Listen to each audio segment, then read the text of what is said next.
Oke, kita akan memasuki pada bahasan selanjutnya, yaitu mengenai produksi antibodi monoklonal. Mengingat kembali, antibodi monoklonal mengenali satu jenis epitop, sedangkan poli mengenali beberapa jenis epitop yang ada di satu antigen.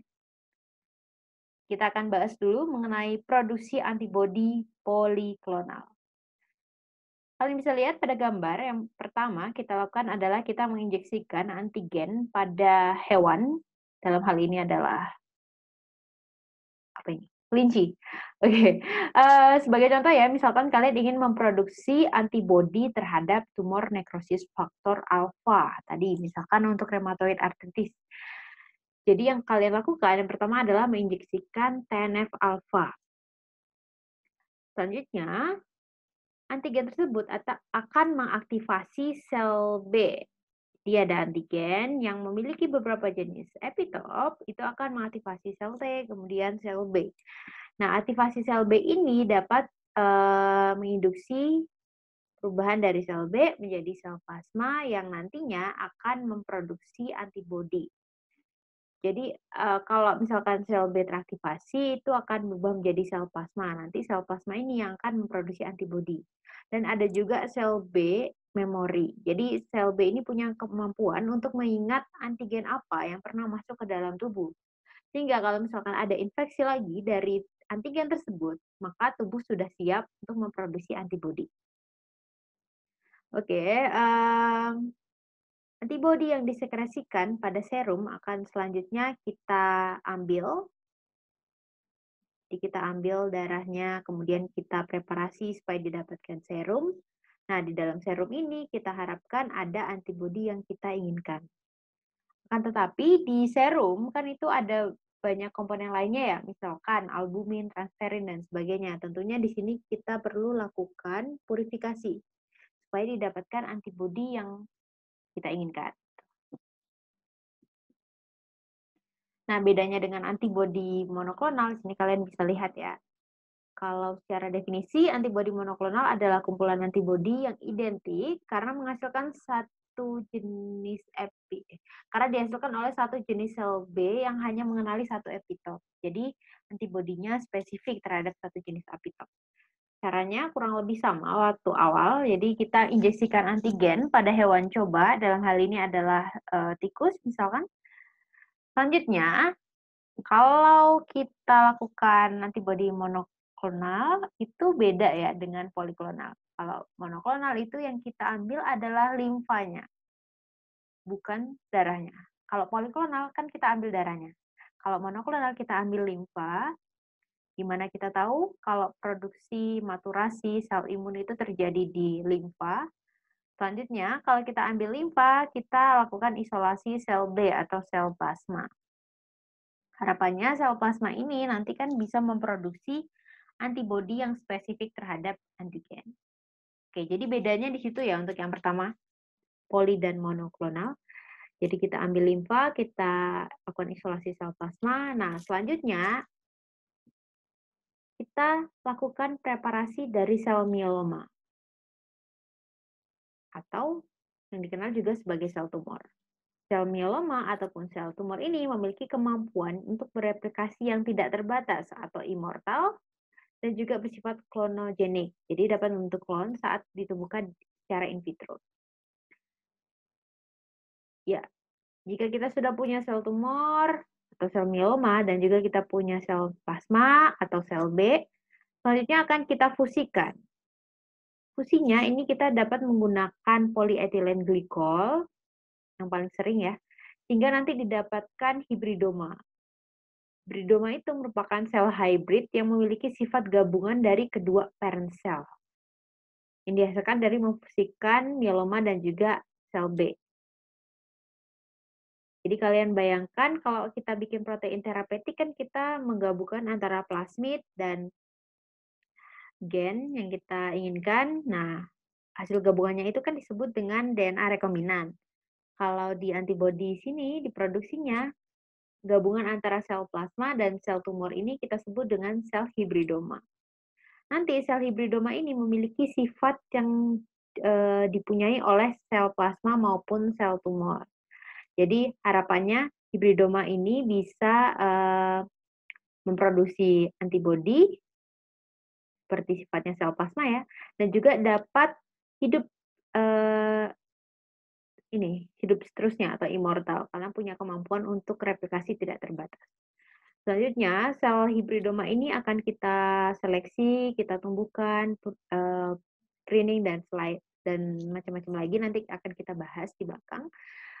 Sehingga nanti akan dihasilkan antibodi monoklonal yang spesifik pada satu jenis epitop. Oke.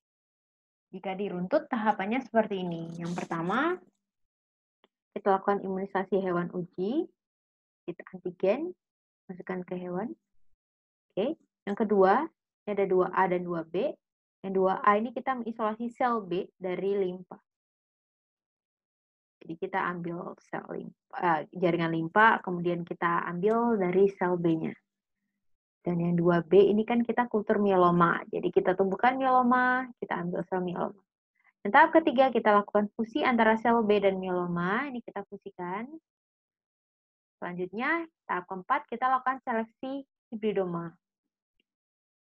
Maksudnya seleksi seperti ini. Kalian bisa lihat di gambar, ini yang warna pink ini kan adalah sel B, sedangkan yang warna biru ini adalah sel mieloma. Dan yang campuran ini adalah hibridoma. Jadi kita akan menseleksi supaya yang tumbuh itu hanya sel hibridoma saja. Kalian bisa lihat di gambar ini bahwa ya kita dapat sel hibridoma. Sedangkan yang sel yang lainnya kita hilangkan ya, yang hanya sel biasa saja atau sel mieloma. Oke, selanjutnya kita akan lakukan seleksi klon. Jadi kita akan pisahkan beberapa sel hibridoma ini, kemudian kita tumbuhkan sendiri-sendiri supaya nanti terbentuk klon. Jadi nanti akan banyak gitu ya. Dan selanjutnya kita akan seleksi mana yang menghasilkan antibodi yang kita inginkan. Bahkan kita udah ketemu, oh yang warna merah ini ternyata. Selanjutnya kita akan perbanyak, jadi kita ekspansi atau kita perbanyak dalam skala besar gitu supaya didapatkan antibodi yang kita inginkan. Dan selanjutnya kita purifikasi. Oke, kita akan bahas lebih detail ya. Mulai dari yang tahap 2A, yang pertama adalah isolasi sel B dari splenosit atau sel limpa. Maksud saya sel B itu ya splenosit, yaitu sel-sel yang ada di limpa. Yang pertama kita harus melakukan pengorbanan pada hewan. Di sini adalah tikus. Jadi tikusnya bisa diotanasia dulu, jadi dibuat pingsan atau dibuat tidak sadar seperti itu. Caranya macam-macam, bisa pakai ether, injeksi ketamin maupun kalian cervical dislocation, kayak patahkan gitu dari lehernya. Kemudian kita taruh di papan parafin, kita fiksasikan, kemudian kita bedah, dan kita ambil limpanya. Selanjutnya kita cacah, kita potong, seperti itu kita hancurkan, supaya nanti kita bisa ngambil sel B-nya. Nah, di sini ada tahap penyaringan ya, jadi nanti kita saring sesuai dengan ukurannya yang bisa dilewati oleh sel B. Jadi nanti kita akan kultur, kemudian kita ambil yang sel B.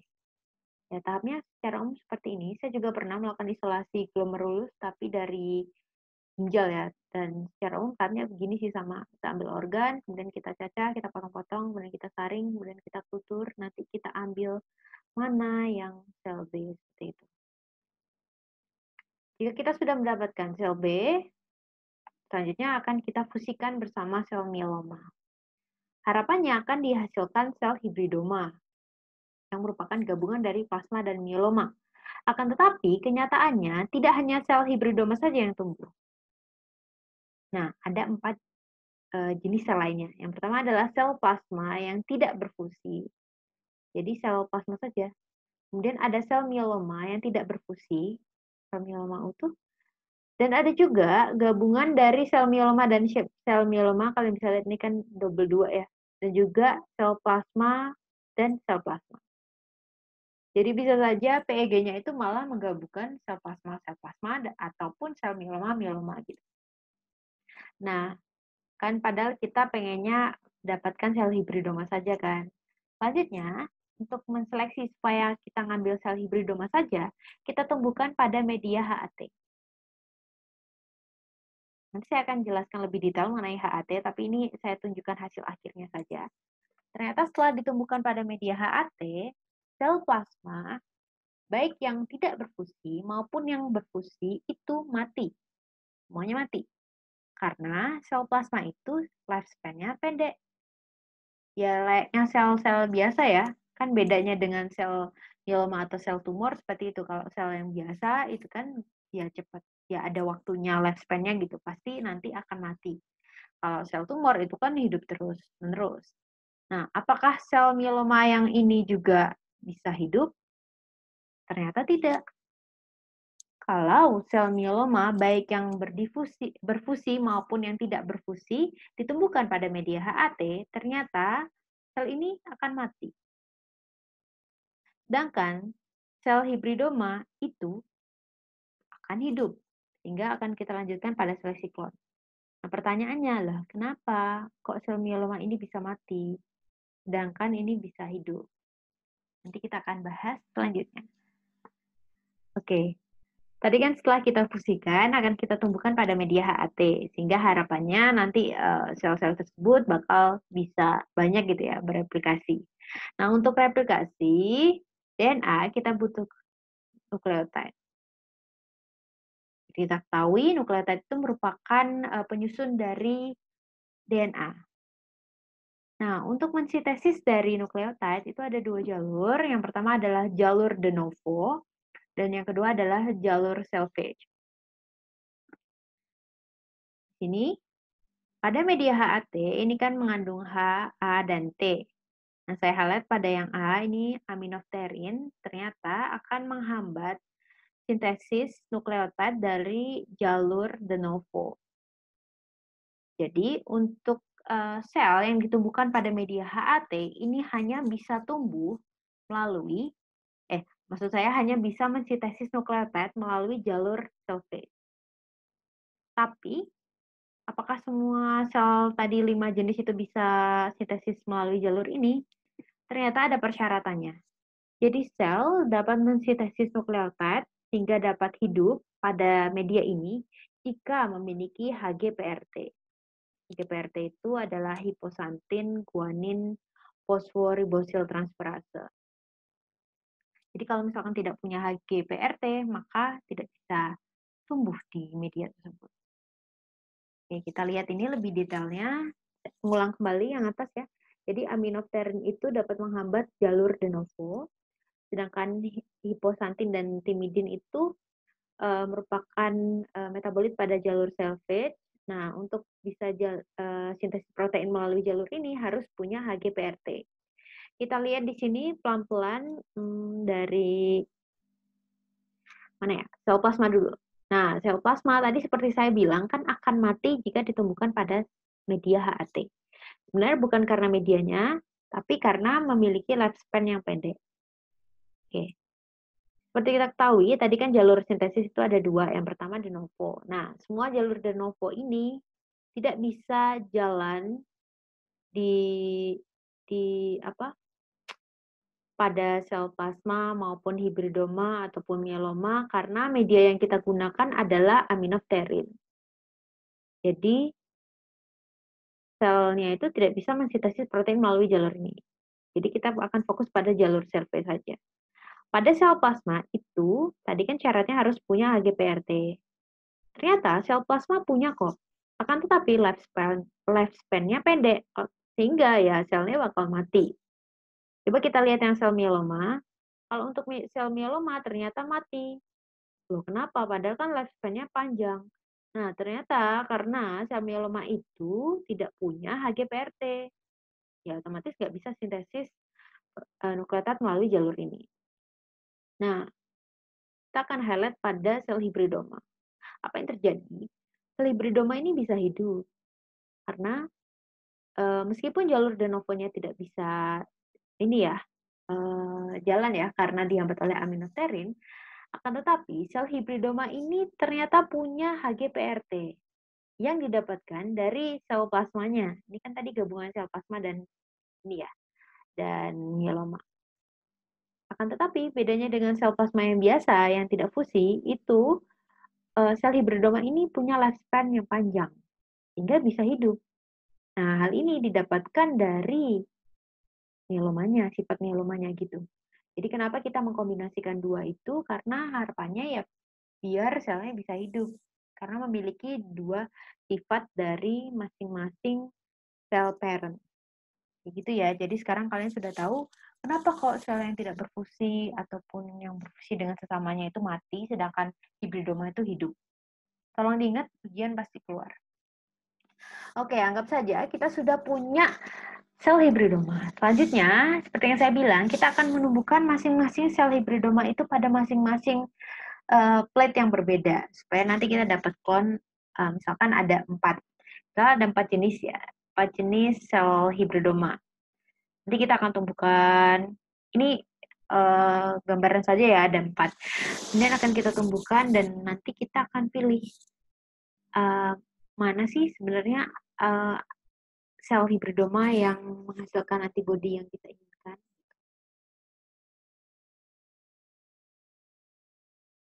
Nah, ini kan antigen. Kalian bisa lihat, ini misalkan ada antigen, kemudian ada antigen punya beberapa epitop, kemudian di sini ada beberapa jenis antibodi. Nah, misalkan saya pengen cuma antibodi yang ini, otomatis saya harus menseleksi dong. Saya pengen menghilangkan yang lainnya. Kita bisa lakukan hal itu menggunakan metode immunoassay. Jadi, salah satu contoh metodenya adalah ELISA. Nanti saya akan bahas selanjut ini. Setelah ini maksud saya. Dengan prinsipnya, jadi akan mendeteksi kita akan memasukkan antibodi pada suatu tempat di mana tempat tersebut itu sudah ada antigen atau epitop dengan epitop yang kita inginkan. Jadi nanti kita akan melihat antigen mana yang berikatan pada epitop yang kita inginkan. Nah, kalau misalkan ternyata kan ini ada 4 ya contohnya. Ini ada 4. Kita pengennya yang berikatan sama epitop yang ini.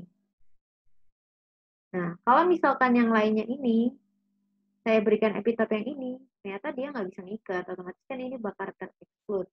Jadi kita hanya fokus ngambil yang ini. Ini ya, antigen memiliki beberapa epitop sehingga perlu dilakukan seleksi sel hibridoma yang dapat memproduksi antibodi yang spesifik pada satu epitop. Jadi prosesnya agak lebih ribet dibanding yang poliklonal. Ini gambarannya. Jadi kita berada pada ini sih. Kita lihat dulu ya yang tadi ya, mengulang kembali. Ada antigen, kita imunisasikan, kemudian kita ambil limpa, kemudian kita ambil sel B, kita fusikan, kita ambil yang bisa spesifik ya. Ini kan ada yang belum berfusi dan sebagainya. Jadi kita udah nemu beberapa hibridoma.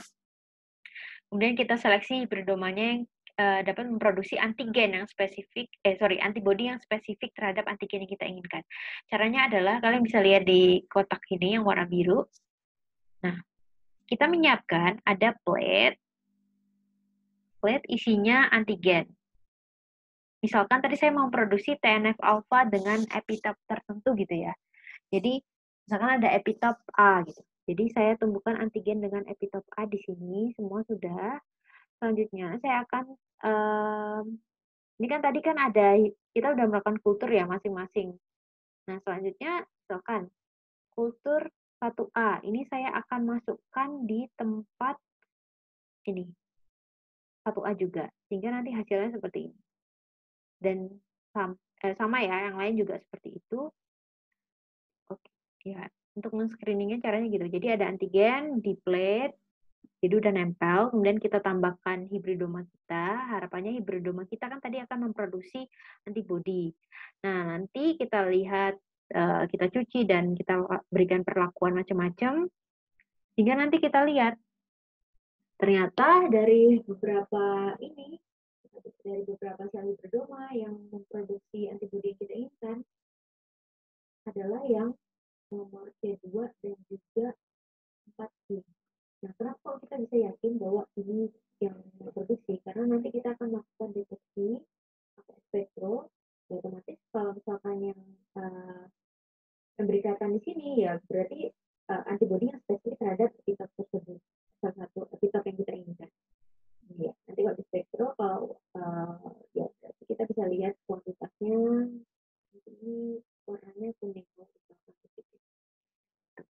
selanjutnya kita bisa melakukan kultur kembali untuk menspesifikkan gitu. Jadi kita bisa seleksi, tapi prinsipnya seperti ini. Jadi kita pakai metode immunoassay dengan prinsip antigen antibody interaction. Nah, anggap saja kita sudah menemukan satu klon yang kita inginkan. Nah, selanjutnya kita melakukan kultur, kita perbanyak seperti itu. Oke, lebih detailnya mungkin kalian bisa lihat gambar ini. Jadi kita bisa melakukan screening pakai metode ELISA, Enzyme Link Immunosorbent Assay, yaitu suatu metode analisa kuantitatif, ini kuanti ya, untuk menunjukkan reaksi antigen antibodi melalui adanya reaksi warna yang muncul akibat adanya enzim yang terkonjugasi pada substrat. Jadi ini kuncinya adalah reaksi antigen antibodi yang timbul dengan reaksi warna. Ditunjukkan. ELISA ini metodenya ada macam-macam. Saya beri contoh mungkin yang ini ya, yang indirect. Indirect ini tadi ya, misalkan kita udah punya antigen, ini antigen dengan epitop tertentu. Nah, harapannya antibodi yang kita inginkan yang dapat berikatan dengan epitop tertentu yang dapat berikatan dengan epitop ini. Kalau antigen, sebenarnya kalau antigen antibodi jenis lainnya yang berikatan dengan epitop yang lain, ya tentunya tidak bisa berikatan.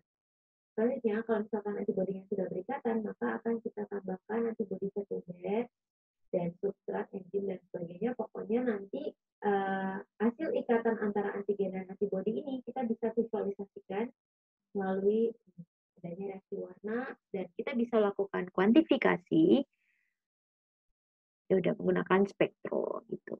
Ini contohnya. Jadi mungkin kalian kalau kurang jelas bisa belajar lebih detail ya. Ini ELISA reader, ini bacanya pakai ELISA reader yang prinsipnya sama seperti spektro. Jadi semakin gelap, ya nggak harus warna kuning ya, tadi saya contoh aja. Jadi semakin gelap, berarti ya semakin pekat, semakin banyak konsentrasi dari antibodi. Kalau misalkan yang tidak berwarna, ini ya berarti tidak ada antibodi yang kita inginkan. Oke, tadi itu ya, kita sudah melakukan seleksi. Seleksi hibridoma sudah, kemudian kita seleksi klon yang spesifik terhadap antibodi yang kita inginkan, kemudian kita lakukan perbanyakan atau ekspansi dari klon tersebut. Untuk memperbanyak, ada dua cara, dua teknik. Yang pertama adalah teknik kultur, jadi ya tadi klon yang sudah spesifik, tadi misalkan klon C berapa, tuh C2, kita akan tumbuhkan pada media kultur gitu. Misalkan kita pakai, kalau kalian masih ingat untuk protein terapeutik kan ada bioreaktor gitu ya, atau roller bottle gitu. Kita bisa tumbuhkan di situ chamber fermentasi untuk produksi skala besar. Nah, metode ini sering dipakai karena tidak menyakitkan bagi hewan. Jadi dibandingkan teknik asites, ini lebih baik. Apa itu teknik asites? Kita akan bahas di bawah. Teknik asites ini, jadi kita menginjeksikan sel hibridoma tadi, klon yang udah kita pilih itu, ke dalam tikus melalui injeksi peritoneal. Jadi langsung di perutnya tikus, kemudian akan nanti si tumor tersebut atau si hibridoma yang kita injeksikan itu akan memproduksi antibodi pada cairan peritoneal, cairan perut itu. Jadi bukan di serum ya. Kemudian nanti akan kita ambil cairan tersebut yang dinamakan asites fluid. Nah, kalian bayangin ya, kalau pakai hewan ini otomatis kan kita butuhnya banyak. Kemudian ya kasihan juga hewannya seperti itu. Dan hasilnya bisa bervariasi karena hewan juga jenisnya berbeda-beda.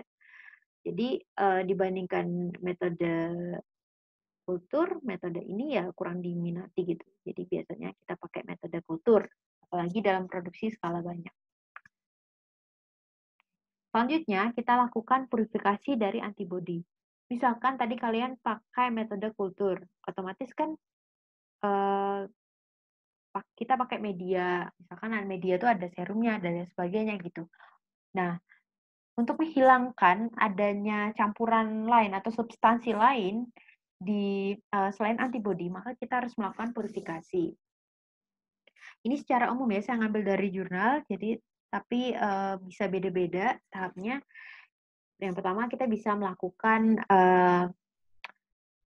apa, capture. Kita menangkap dari, antibodinya dengan cara menggunakan protein A dan ini pakai metode kromatografi afinitas. Jadi, seperti yang kalian ketahui kalau afinitas berarti kan kita akan memberikan suatu, protein yang nantinya dapat diikat oleh antibodi yang kita inginkan gitu. Jadi buat nangkap antibodinya, selanjutnya kita bisa melakukan, inaktivasi terhadap virus dengan, memasukkan pada pH yang rendah, kemudian kita juga bisa lakukan ini sama sih untuk, virus and impurity removal. Kemudian, ini kita hilangkan sekali lagi untuk virusnya menggunakan nanofiltrasi. Ini sama ya seperti yang protein terapeutik juga pakai nanofiltrasi, kemudian yang terakhir kita bisa melakukan formulasi, seperti itu. Nanti mungkin detailnya kalau kalian penasaran bisa belajar sendiri. Oke, itu saja mungkin tahapan untuk, produksi antibodi monoklonal. Nanti bisa diingat lagi ya dari mulai injeksi sampai terakhir itu tahapnya seperti apa. Nah, selanjutnya kita akan bahas mengenai sistem pengantaran.